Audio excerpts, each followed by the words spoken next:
It's been said that the best computer programmers are the laziest people. How about you?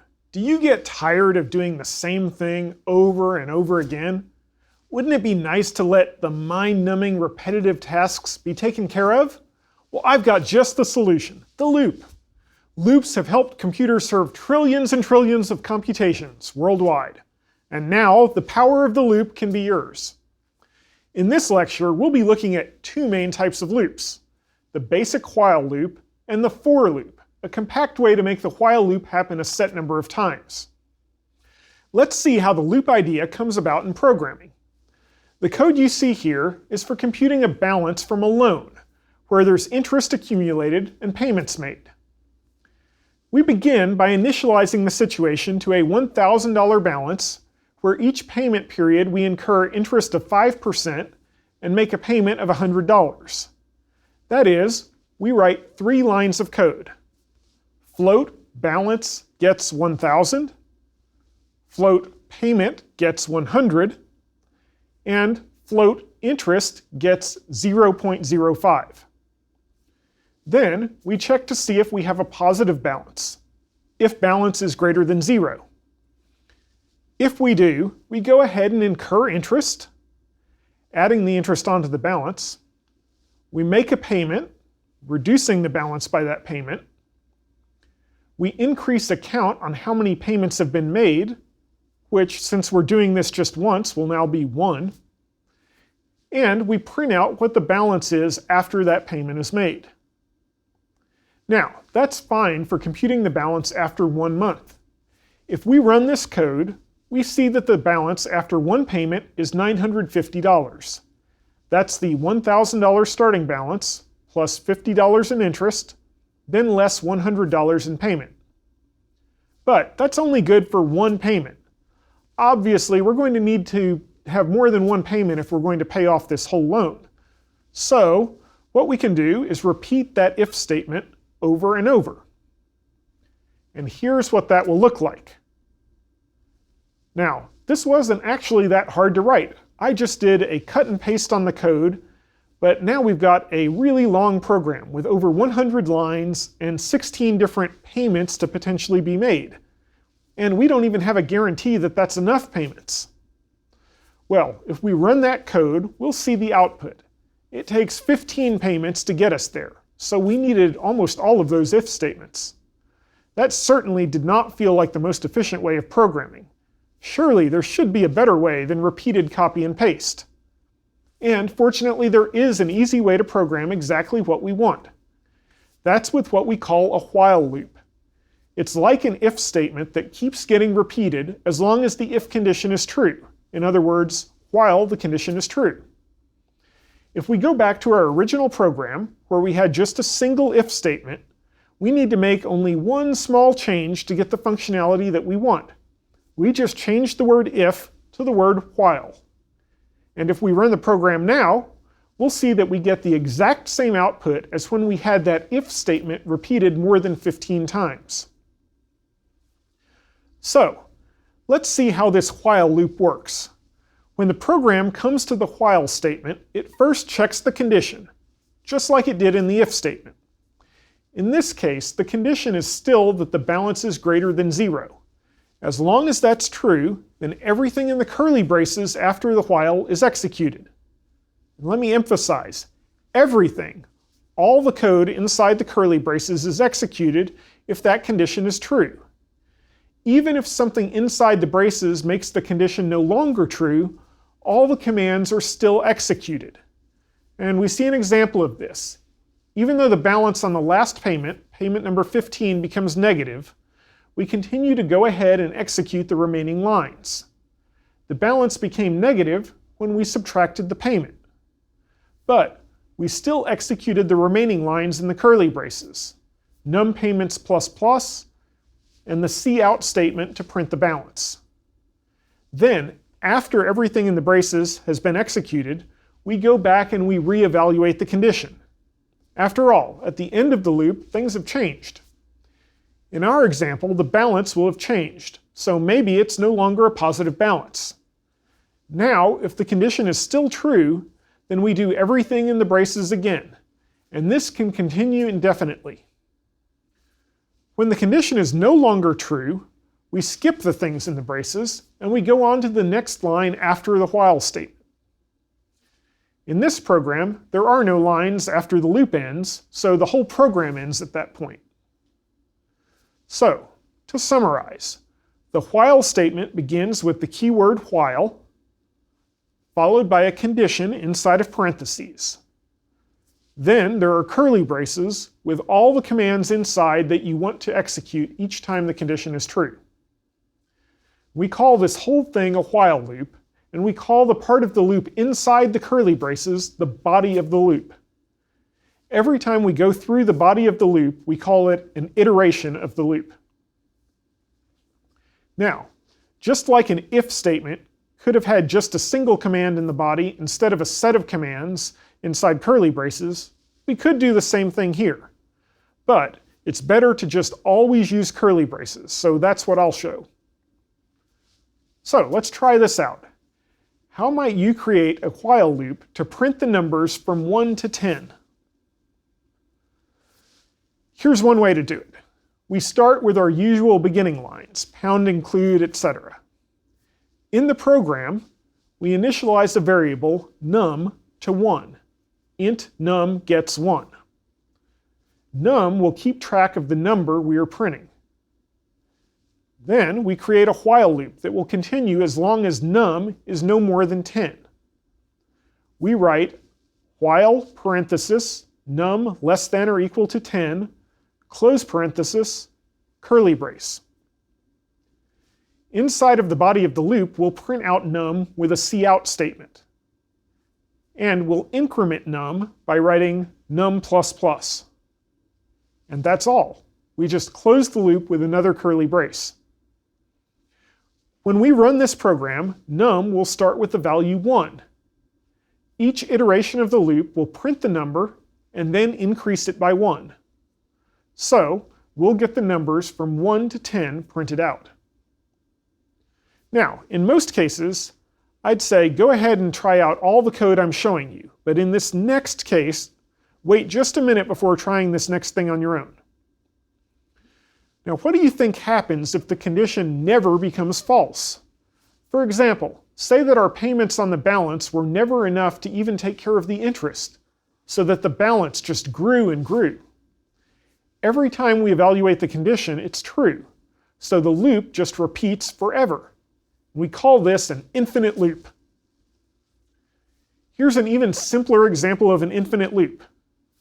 This loop just keeps printing out consecutive numbers, starting at 1 and going on and on. Notice that our condition is that the count is greater than 0, which is always true. If you run this program, it'll keep on going forever until you do something special to stop it. Generally, the way you stop the program will vary depending on your system. Sometimes your IDE will have a stop button of some sort that will cause it to stop. Other times you can hit Control-C, and that will cause the program to break and stop. In the absolute worst case, you might have to actually stop your entire system by closing whatever window you're running the program in. If you're using the browser window C++ compiler, you'll probably need to close the entire window to stop it from executing. Okay, if you're prepared to stop the infinite loop, then go ahead and try programming one yourself. It could be the one I showed here, or a modified version of the loan balance, or something where the condition is just defined as true. In any case, be ready to break out of the loop, even if it means closing the window. There's a good chance that you'll accidentally create an infinite loop at some point while you program. It's a common pitfall. It's easy to make if you make a mistake when writing a loop condition. So it's better to figure out early how you can break out of one when it happens. Let's go back to a good loop that's not going to go on forever. We've seen one example of such a while loop previously, where we had a balance that was steadily decreasing, and we were looping as long as the balance was positive. Let's look at a different way of looping, one that we use especially when we're getting input from a user. The idea we'll use is called a sentinel. A sentinel is a deliberately unusual value that we wouldn't normally encounter. So, It's a value that we can use to indicate when we're done processing regular data. A negative balance in a bank account could be a sentinel, assuming we're not allowed to have an overdrawn account. We'll use sentinels to help us identify when it's time to break out of a loop. For example, let's say that we have a group of people, and we want to know the average age of the people in that group, but we don't know ahead of time how many people will be in the group. Well, we can compute the average age by asking a user to input ages, and as they input people's ages, the program can keep track of the sum total of their ages, along with a count of how many people there are. Then, the average age will just be the sum divided by the number of people. The question is, how do we have users indicate that they're done entering ages? Well, we'll use a sentinel value. Ages of individuals should be positive. It doesn't make any sense to have a negative age. So, we can ask users to enter ages and tell them to enter a negative age when they're done. Now, obviously, we don't want to process that age. Let's look at the code a little more closely. We start by declaring 3 integer variables: the sum of ages, the number of people, and another variable, age of person, that we'll use for reading in data. We then ask the user to enter the first person's age and take it as input. That ensures that we have an initial value for the age of person. We've got to have some value to work with going forward, since this will be the value that we check for a sentinel. Next comes our while statement. We'll have a conditional, where we check for a sentinel value, which here is any negative number. If we don't have a sentinel value, then we want to do whatever is in the while loop. So in this case, our condition is that the age of person is greater than or equal to 0. If we do encounter a sentinel value, we'll skip over the loop. Within the while loop, we know that we had a valid age. So we'll add that age onto the sum of ages, and we'll increment the number of people by 1. Then we need to go ahead and get the next person's age. We'll give instructions to enter a sentinel value, -1, if there are no more people to enter. Notice that we're always reading in the next age just before checking the conditional. We either read it in right before the first time we come to a while statement, or we read it in right at the end of the loop. So, when we do get a sentinel value, we always check for it right away. We won't ever add it into our sum or count it as another person. Finally, after the loop, we'll compute and output the average age.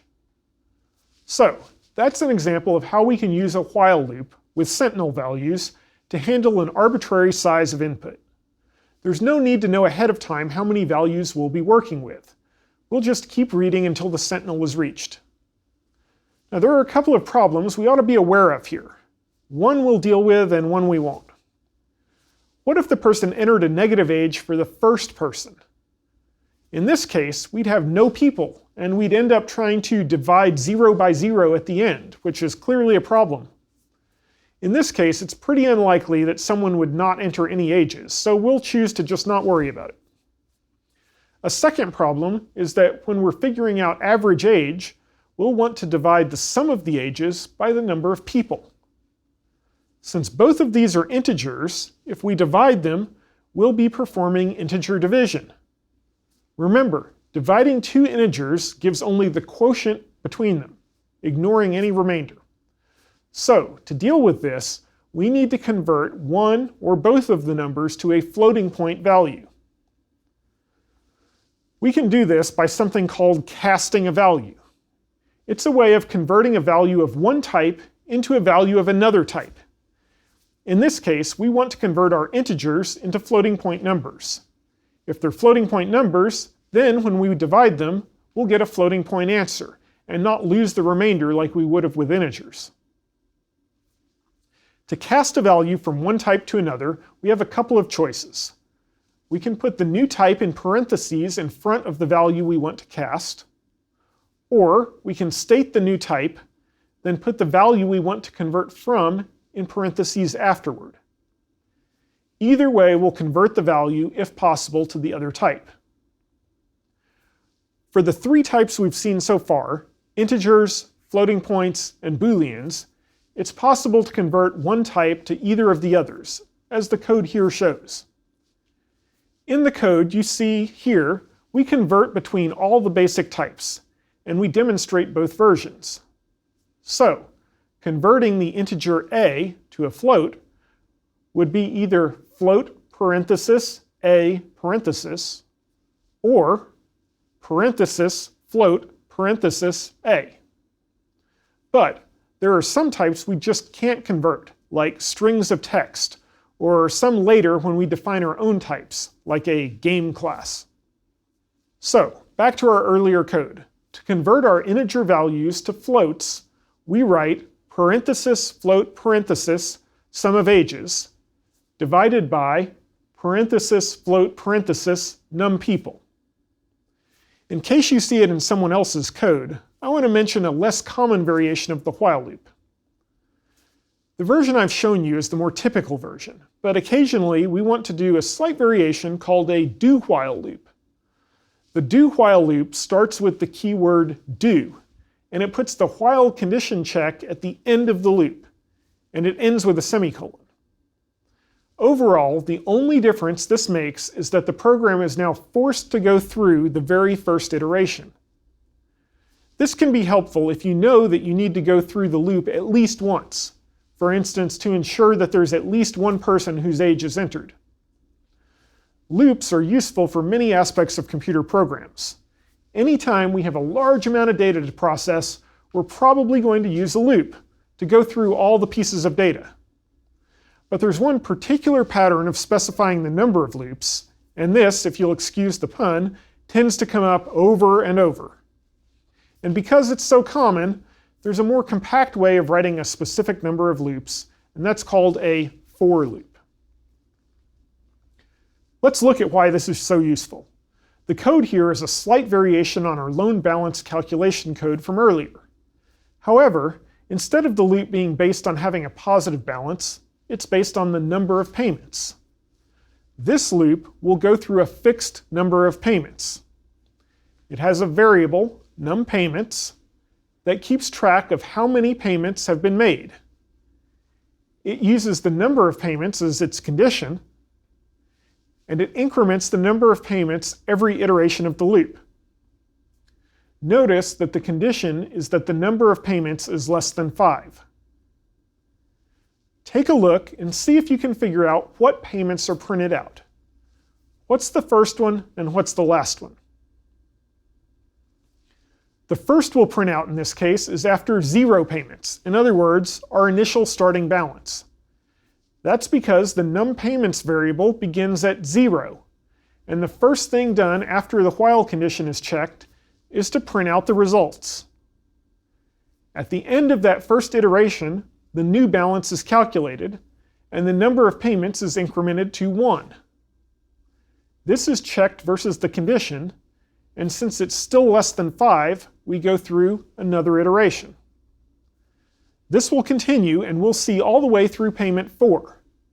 Now, notice that after printing out the result of payment 4, we calculate a new balance and update our num payments to 5. So, when we next check the condition of the while statement, it will be false. The num payments is no longer less than 5. So, we see results from 0 to 4. Now, let's look at some of the ways this loop works.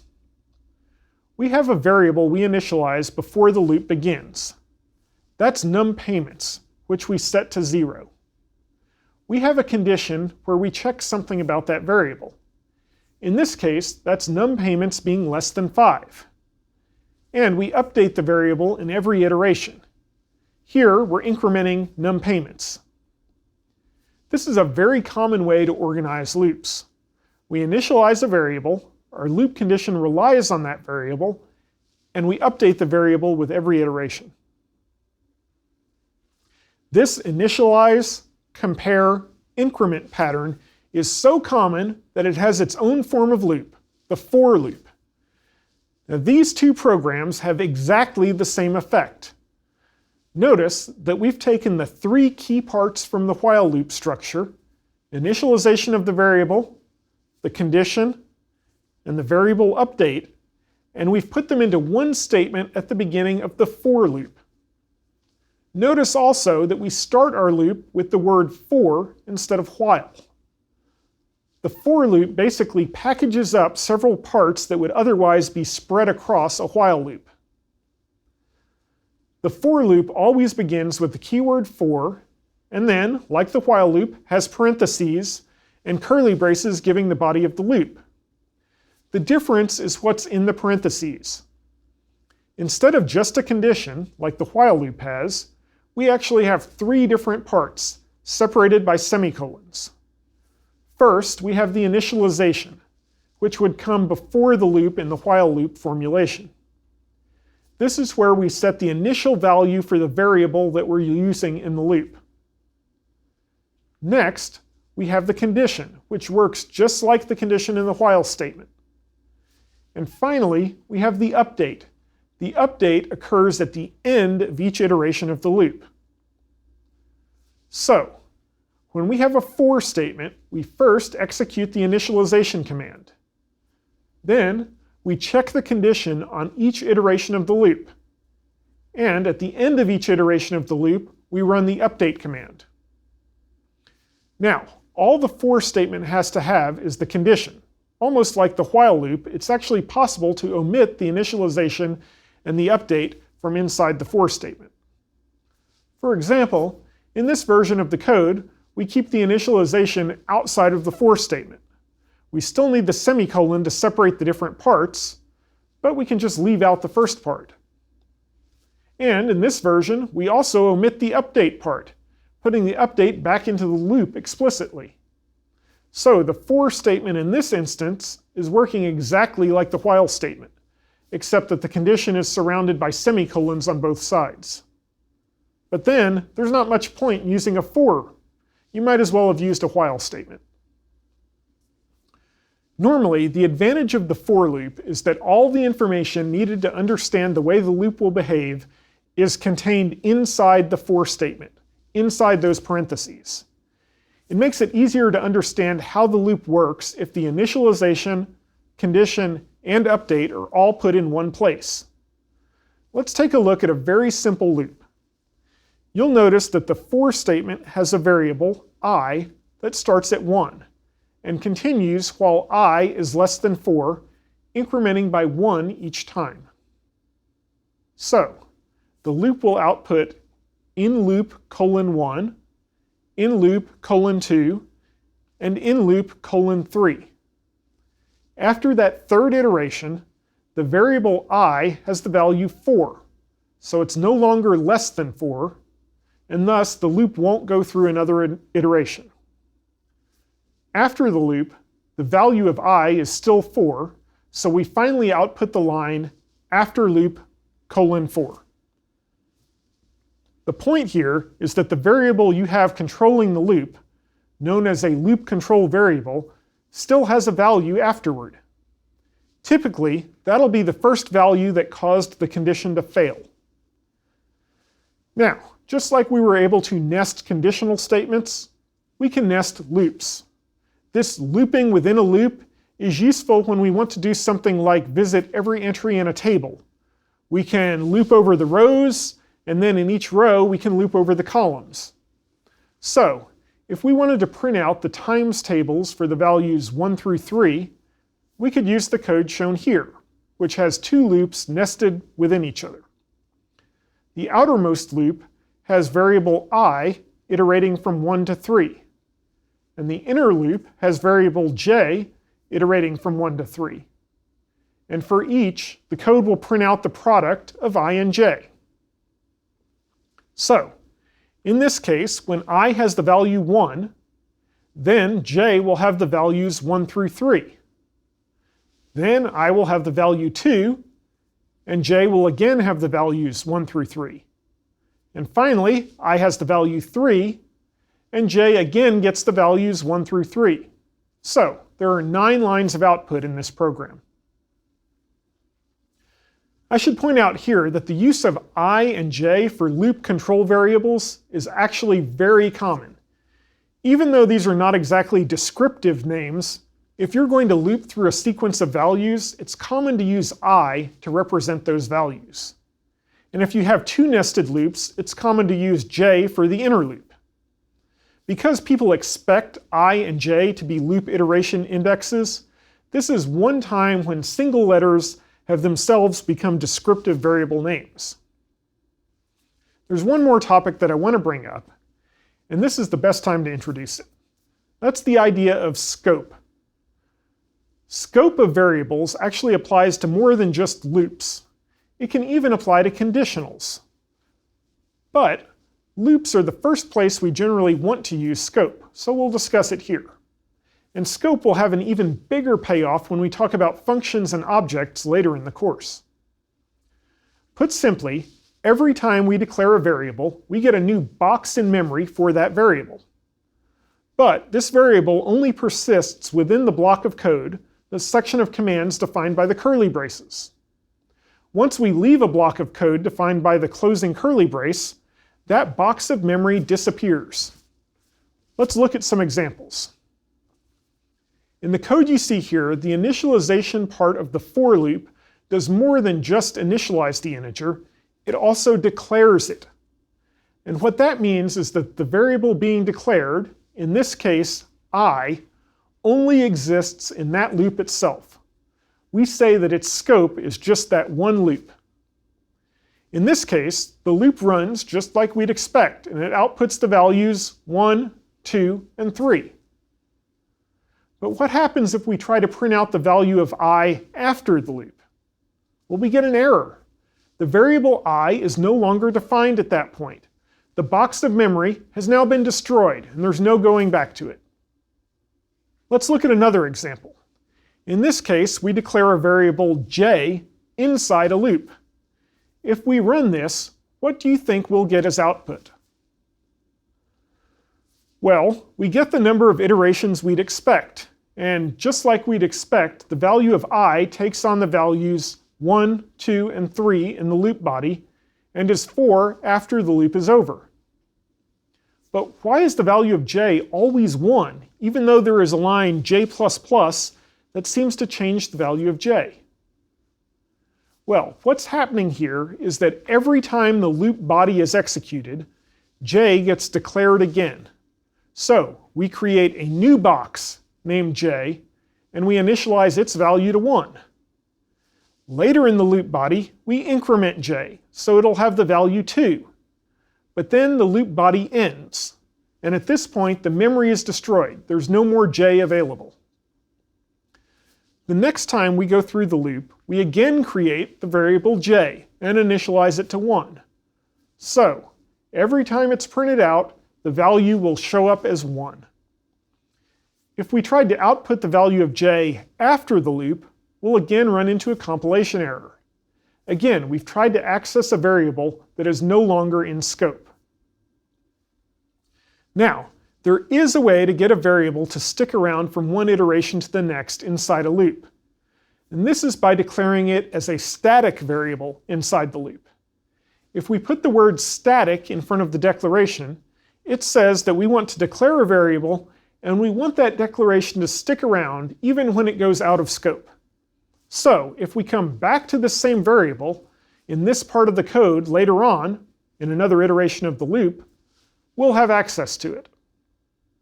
In this case, our variable j is created the first time we enter the loop body. Then, each time we go through the body in the future, that line is skipped, and we don't destroy the box named j at the end of the loop. So now, every time we encounter the j++ line, it will increment j, and that new value will stick around into the next iteration. However, that does not mean that j sticks around after the loop is over. It still goes back out of scope after that.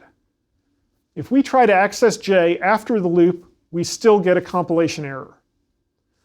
A variable called j that we declare inside the curly braces can even have the same name as another variable declared outside the curly braces. That is, we create a new variable j with scope that lasts only during the loop.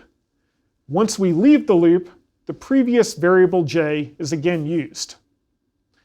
Now, scope is a big topic. There's a lot to determining when each variable is in scope and when it leaves scope, and we'll return to this again. As we see more examples, it'll become clearer and clearer to you.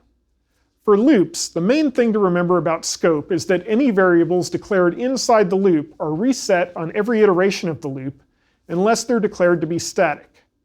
Variables declared inside the loop don't exist outside it at all. Loops are the way that we as programmers get the computer to do one of the things that it's best at and that we tend to dislike: mere repetition. In a while loop, the focus is on whether some condition is met. In a for loop, the focus is usually on iterating the loop a certain number of times. But all loops make it possible to repeatedly execute the same code over and over. Next lesson, we'll be looking at how we can get access to a wider variety of functions through the use of libraries. See you then.